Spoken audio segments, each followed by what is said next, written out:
ഒരിക്കലും ഒരു നഷ്ടമെന്നോ അല്ലെങ്കിൽ മുഴുവനായിട്ട് ലാഭമെന്നോ പറയാൻ പറ്റില്ല. ഒരു ബിസിനസ്സിലും പ്രത്യേകിച്ച് ബിസിനസ് ഈ ബിസിനസ് ചെയ്യുന്ന വ്യക്തികൾ ഇപ്പൊ ഒരു 100 രൂപ കയ്യിൽ നിന്നെടുത്ത് ബിസിനസ് ചെയ്യുന്ന സമയത്ത് അവർക്കൊരു 1000 രൂപ കിട്ടുന്നു. അവരെന്ത് ചെയ്യും? 1000 രൂപ അവരെടുത്ത് സൂക്ഷിച്ചു വയ്ക്കും. എന്റെ ലാഭം എന്ന് പറഞ്ഞിട്ട് ഇല്ല. അവർ മാക്സിമം അത് 1000-നേക്കാൾ കൂട്ടി വീണ്ടും എക്കണോമിയിൽ ഇടാനല്ലേ നോക്കുള്ളൂ. അപ്പൊ ഇവരെങ്ങനെ ഈ കണക്ക് പറയുന്നത്?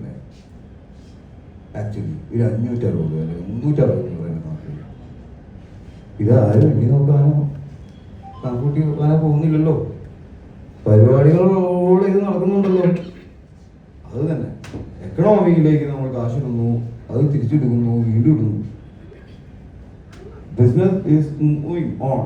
ഈ ഇൻഡസ്ട്രി, അതായത് നമ്മുടെ ഇന്ത്യയിലെ ഈ കഴിഞ്ഞ ഒരു വർഷം അല്ലെങ്കിൽ കഴിഞ്ഞ 2 വർഷമായിട്ട് ഏറ്റവും കൂടുതൽ സിനിമകൾ ഉണ്ടാവുന്നതും ഏറ്റവും കൂടുതൽ സിനിമകൾ വിജയിച്ചിട്ടുള്ളതുമായിട്ടുള്ള ഒരു ഇൻഡസ്ട്രി മലയാളം ഇൻഡസ്ട്രിയാണ്.